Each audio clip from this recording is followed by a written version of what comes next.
Bien, con el gusto de saludarlos nuevamente, estamos aquí en el canal del Colegio de Abogados Ius Ceteris Paribus en Igualdad de Derechos.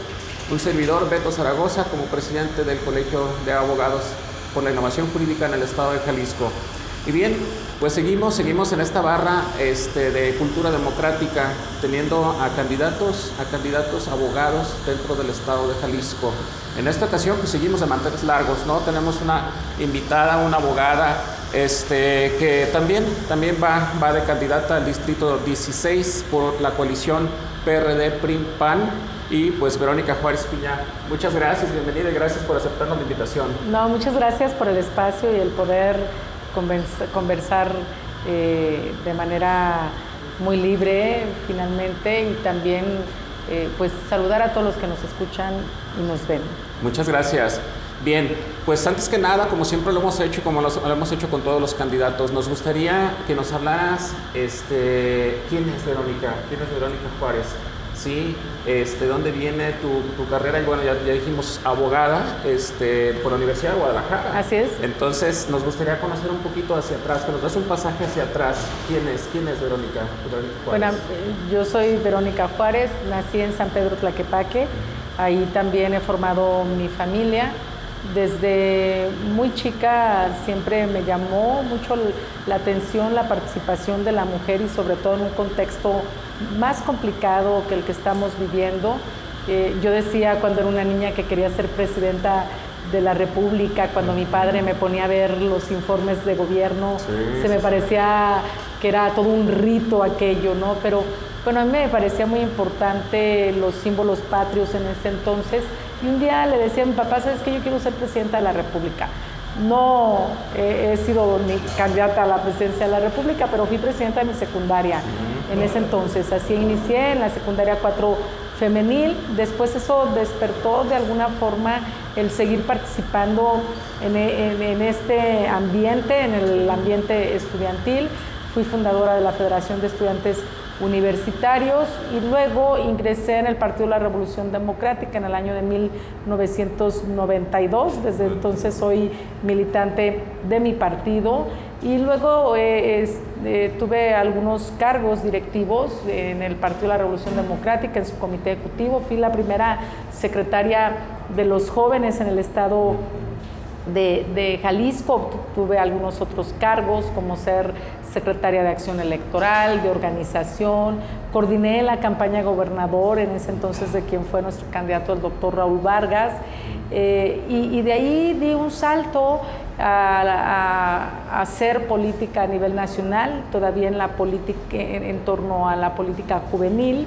Y fue de esta manera que fui secretaria general de Juventud Democrática, que era la organización nacional de nuestro partido. Luego tuve un cargo en donde se hacían las elecciones internas del PRD, que era el servicio electoral, y que fue muy interesante este paso que di, porque me metí en todo lo que tenía que ver de cómo hacer las elecciones, eso por una parte, y cómo retomar las reformas electorales que estábamos viviendo también en el país, y por otra parte la experiencia de haber compartido en ese encargo con Miguel Ángel Granados Chapa, por ejemplo, que fue cuando en el PRD se requirió de externos como para dar mayor credibilidad a las elecciones. Entonces, como ves, ha sido, bueno, después de eso fui secretaria de Asuntos Municipales de la Dirección Nacional de mi partido, de Difusión, Prensa y Propaganda.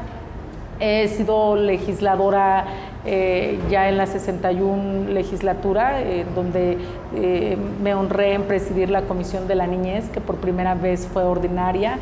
Eso sin duda que fue algo muy trascendente, ha sido trascendente en nuestro país, porque desde ahí impulsamos la Ley General de Derechos de Niñas, Niños y Adolescentes. Y bueno,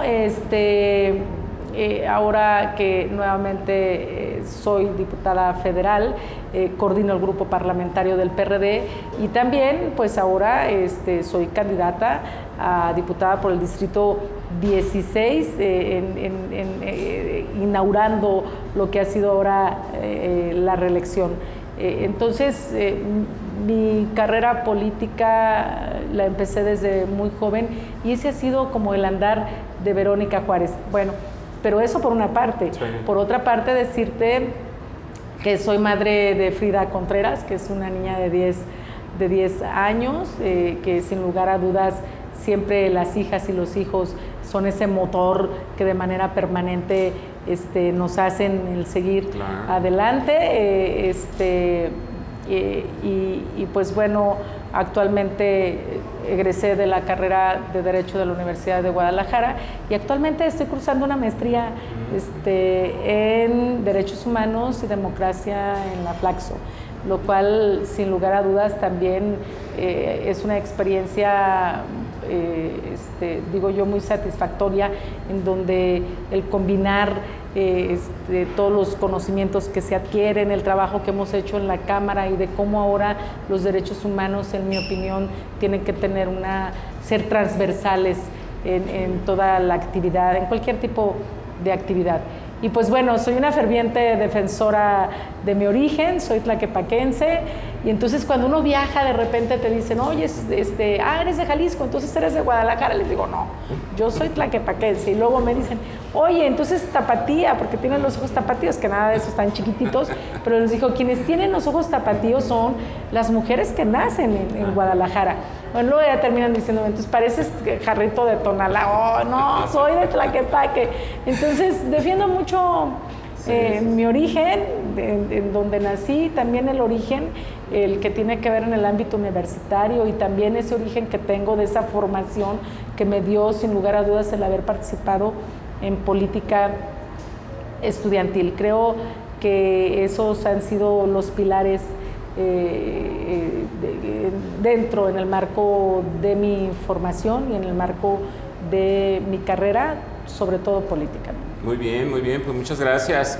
Sin duda, una mujer con muchísima experiencia que tienes en las cuestiones políticas, en las cuestiones de elecciones. Ahorita que estabas mencionando, también me acordé, pues sin embargo nos vimos por ahí en el tablero político también, dentro como estudiantes. Estuvimos por ahí, nos conocimos, a lo mejor en aquel momento nos vimos todo, y me da gusto que ahora pues estás en las grandes ligas totalmente, ¿no? Ahora sí que volvemos al tema de los legisladores, el tema de los candidatos preparados. Pues no, nadie te va a contar cómo vas a legislar, qué hace un diputado, cómo lo hace, cuál es su ámbito de competencia, ¿no? Porque a veces el diputado en campaña puede decir muchas cosas, pero que ni siquiera son cosas que le competen, ¿sí? Les competen a lo mejor a regidores o presidentes municipales. Que bueno, ese da un toque sin duda de la experiencia y obviamente también de su nivel académico. Quisiéramos ahora que nos contaras también un poquito de tus propuestas, de las propuestas que traes ahora, como dices, para la reelección. ¿Cuáles son tus propuestas? ¿Cómo has palpado ahorita a la gente en los recorridos que has tenido en campaña? Bueno, mira, el principal objetivo que tenemos ahora, bien lo comentabas cuando iniciamos la entrevista, de que soy candidata de la Alianza por México, que está constituida por el PRI, por el PAN y por el PRD, una alianza que nadie se lo hubiera imaginado, el que pudiéramos coincidir partidos tan distintos y que en otros momentos hemos sido adversarios. Pero las circunstancias en el país, en nuestra opinión, lo ameritaban. De ese tamaño es el problema que estamos enfrentando actualmente, cuando vemos que desde el Poder Ejecutivo hay una intromisión en los otros poderes del Estado mexicano, y que vemos de manera muy particular en la Cámara de Diputados una conformación que digo yo que ha tenido una conformación de una mayoría artificial, en donde junto con sus aliados lo que estamos viendo es de que han hecho una serie de reformas a las que no se les mueve una coma cuando llega la indicación del presidente de la República. Entonces, esto y en el contexto en el que se han venido tomando las definiciones, nos parece que esta elección es trascendental, es histórica, sí, por el número de cargos que vamos a elegir, pero de manera particular porque vamos a ir a rescatar, digo yo, al Poder Legislativo, a terminar con esta mayoría que ahora viene de manera automática, levantando manos sin debate y sin más que la opinión del presidente, decidiendo cosas trascendentales para las mexicanas y los mexicanos. Ese es nuestro primer objetivo. Y claro que de ahí se deriva que, ganando la mayoría, pues vamos a impulsar una serie de iniciativas que tienen que ver con la democracia, que tienen que ver con la defensa del Estado de Derecho, que tienen que ver con defensa de la República, del federalismo, Es decir, cómo estas instituciones de los órganos autónomos, cómo el defender, reforzar las instituciones, que sin lugar a dudas muchas tendrán cosas que tenemos que reforzar y cambiar, pero sobre todo el defender este Estado social y de derecho que se ha venido construyendo desde en las últimas 5 décadas y que en mi opinión están ahora en riesgo. Claro. Eso es parte de nuestra agenda, pero podemos hablar de propuestas más concretas que tienen que ver de cómo vamos a enfrentar la crisis económica, la crisis de seguridad y la crisis de salud que nos ha venido a dejar la pandemia. Que si bien es cierto, esto ya existía antes de la pandemia, también es real que se ha venido a recrudecer, y esto aún más cuando nos vemos que ha habido decisiones desde nuestra opinión equivocadas. En el marco de lo que tiene que ver en el marco de la seguridad, bueno, en mi municipio la sorpresa de encontrarnos con un cadáver en la plaza principal a plena luz del día, eso nos llama a preocuparnos. Eso lo que tiene que ver en el extremo, pero finalmente las ciudadanas y los ciudadanos, y yo digo que no es un asunto solo de Tlaquepaque, estamos viviendo los asaltos, el asalto de que te quitan tu celular, de que te quitan el monedero al ama de casa que ahí trae lo necesario para el día, y de esto hasta los que van subiendo en términos de si hay cobro de piso o el robo a casa habitación, en fin. Me parece que estamos sufriendo y viviendo la inseguridad generalizada en todo nuestro país, en el estado y de manera particular en nuestro municipio. Entonces, requerimos ahí de discutir desde la Cámara de Diputados que exista una estrategia y una coordinación también en los distintos niveles de gobierno. Pero aún más, requerimos, a partir de las facultades que tiene la Cámara de Diputados, el destinar recursos necesarios. Sí digo yo, para la formación y capacitación, como era el Fortasec, esto que existían recursos en particular para esta capacitación, fortalecimientos de los cuerpos policíacos municipales y estatales, pero también es cierto que necesitamos ver como en dónde se puedan formar las policías, por ejemplo, ¿no? Que haya un servicio de carrera en ese sentido, por ejemplo.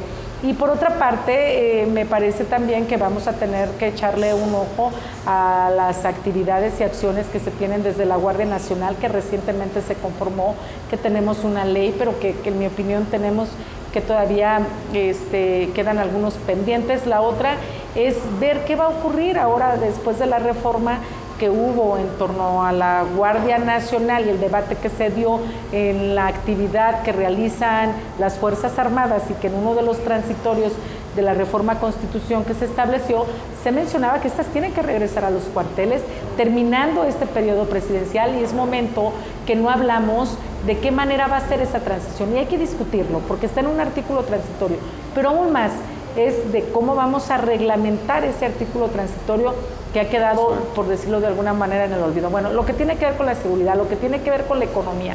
En este asunto me parece indispensable, decimos nosotros, que para poder activar la economía, pues necesitamos de todos los sectores, del sector del campo, del industrial, del turístico, es decir, de todos.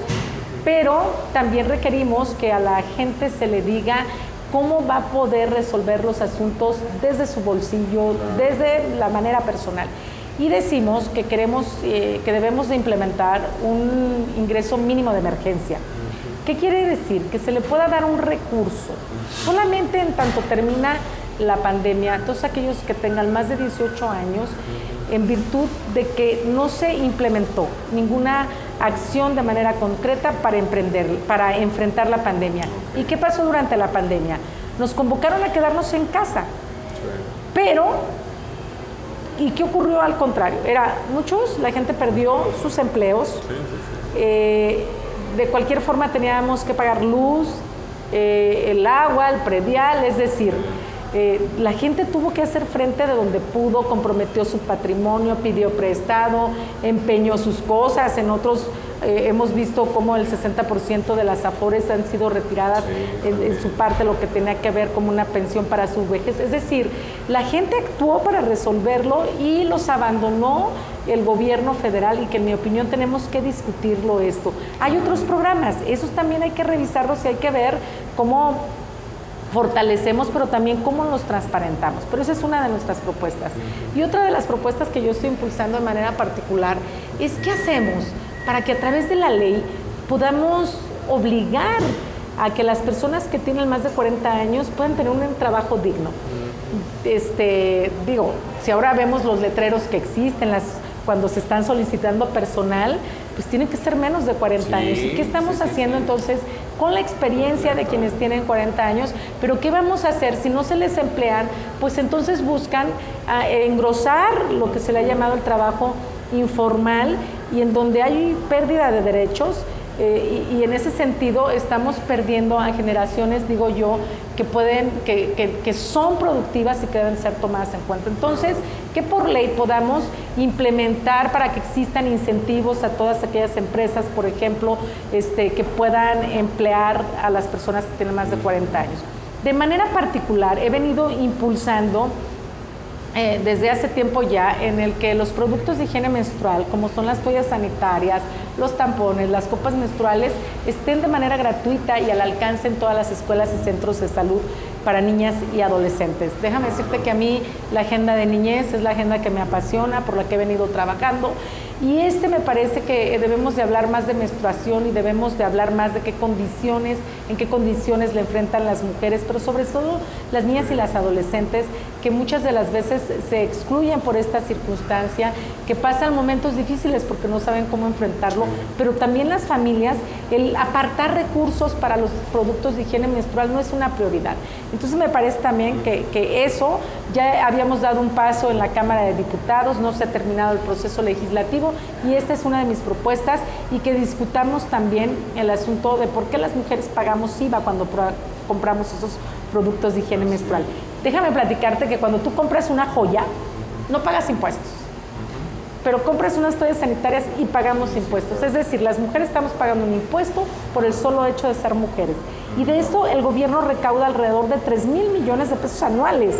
Ese dinero que no sabemos a dónde se destina. Yo digo que en principio, mientras discutimos cómo eliminar el IVA, si lo ponemos en tasa cero, si queda exento, etcétera, es que podamos entonces esos recursos que se recaban a partir de la compra que hacemos las mujeres a los productos de higiene menstrual, que puedan destinarse para las mujeres en programas de manera particular.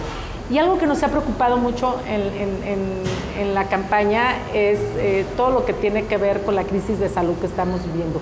Sí, todo lo que nos trajo el COVID, es decir, que hasta modificó nuestra forma de vivir, la cotidianidad, ¿no? El uso de cubrebocas todavía lo tenemos de uso permanente, la vacunación, yo no veo que de manera inmediata podamos los 126 millones de mexicanas y mexicanos estar vacunados. Reconozco que se ha iniciado la misma, pero con independencia de eso, pues sí, por desgracia, esta fue mal administrada. En mi opinión, hubo gente que no debió de morir porque no se administró de manera adecuada, pero no solamente es el COVID.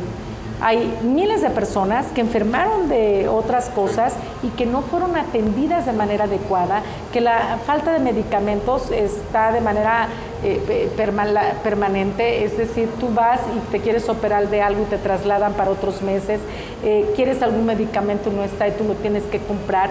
También seguramente tendríamos que estar lamentando o lamentamos muertes de enfermedades que pudieron ser atendidas en su momento y que no ocurrió. Entonces, esta exigencia que hemos estado recogiendo del caminar por las calles es de que quieren que regrese el seguro popular.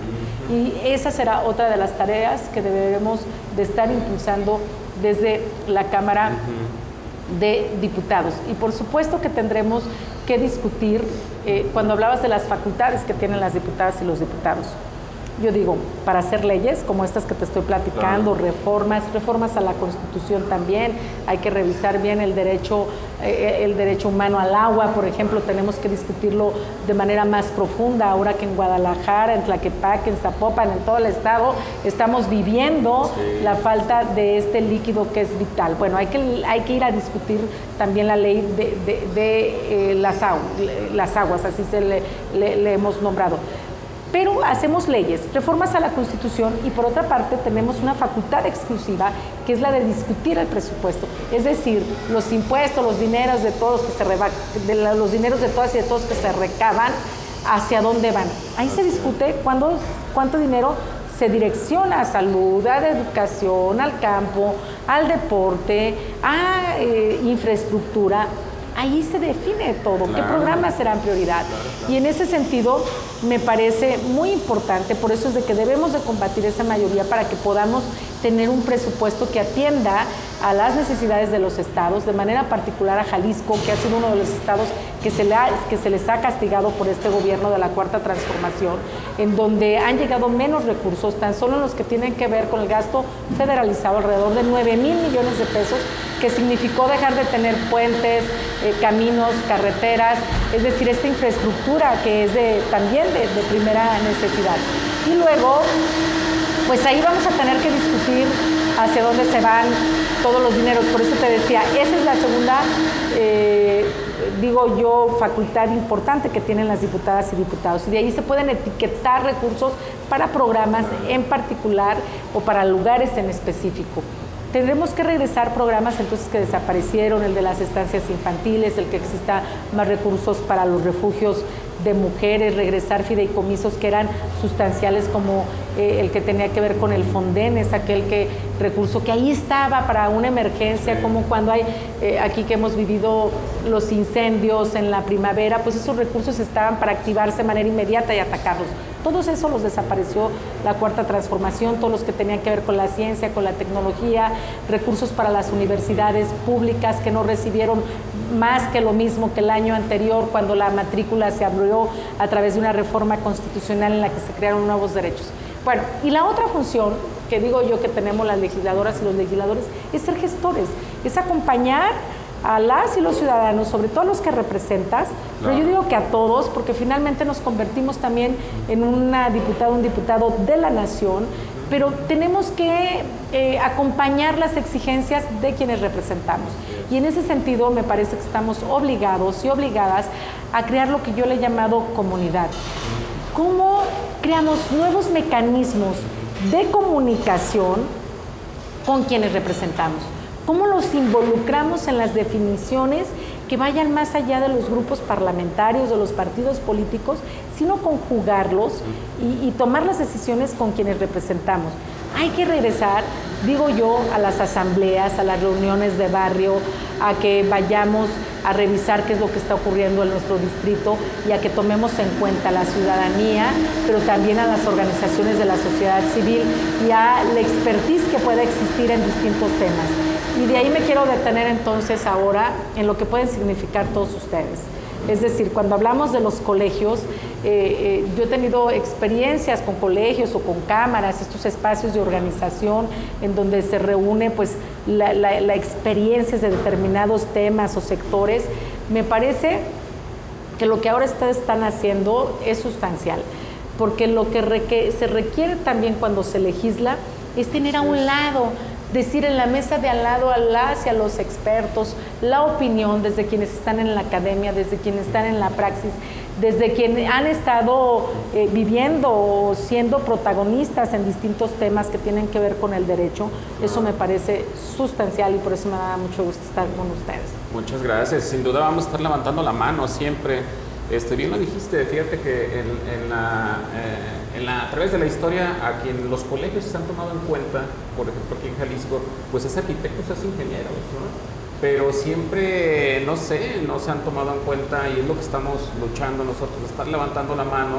Pues hay muchas materias donde podemos ayudar, podemos abonar como profesionistas, y no nomás hablo de los abogados, sino ahora que vemos todos los colegios de todas las profesiones, pues se deberían de tomar en cuenta. Eso sí, hemos estado como que un poquito alejados.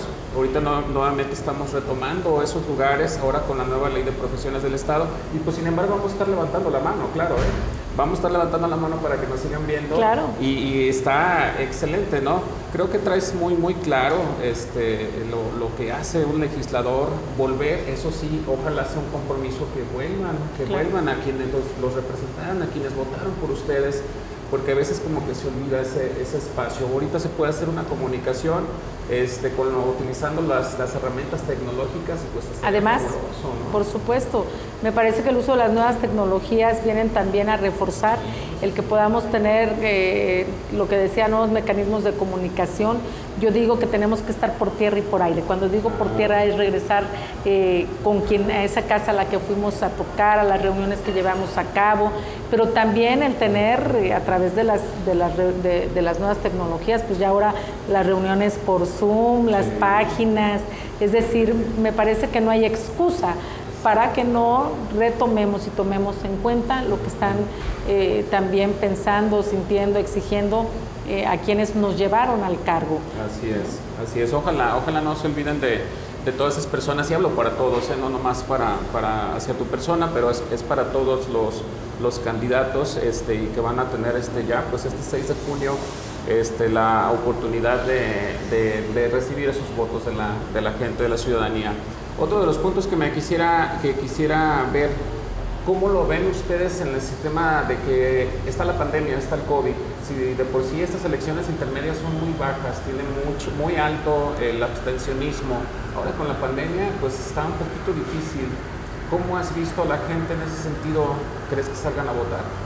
Yo espero que sí, he visto entusiasmo en la gente, porque a final de cuentas, y esa es la convocatoria, a que se animen a salir, porque por una parte, en mi opinión, vemos el desgaste del gobierno municipal, en mi caso de Tlaquepaque, del gobierno estatal, en donde no han cumplido con las expectativas que la gente tenía, y por otra parte, bueno, las promesas incumplidas. Por otra parte, vemos todo lo que representa Morena en términos de lo que ha venido haciendo, digo yo, esa destrucción de las instituciones y ese olvido de muchas y de muchos ciudadanos y aquellos que se sienten que han atentado o que puedan atentar contra su patrimonio, contra su persona.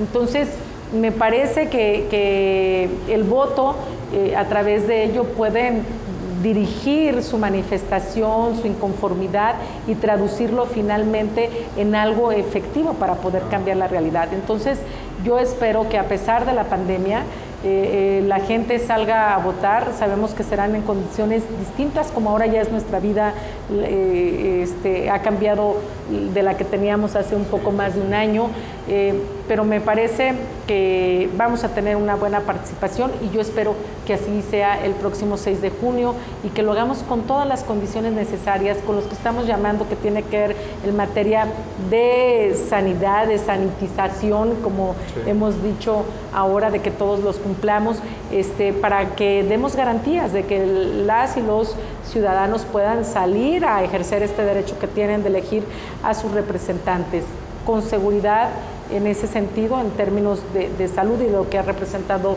la pandemia, y también en términos de seguridad, de hacerlo con tranquilidad, en paz y de manera libre. Claro, sin duda. Yo creo que el día 6 de junio va a estar más seguro y menos te vas a contagiar una casilla electoral que un restaurante, que un café. Allá a lo mejor sí vas a poder contraer, ¿no?, el virus, pero va a estar muy sanitizada. Vayan con la confianza a votar. Es el 6 de junio, va a estar constantemente la limpieza, está todo desde los geles, todo, no van a tocar su credencial de elector. Digo, vayan con esa confianza, ¿no? Bueno, pues antes de terminar, sí me gustaría que nos dieras también tu opinión, ahora que a los profesionistas, a los abogados principalmente, entramos en ese cajón también para certificarnos. Son cinco carreras nuevas que se integran a la colegiación, a la certificación de profesionistas, a la actualización, a estar continuamente.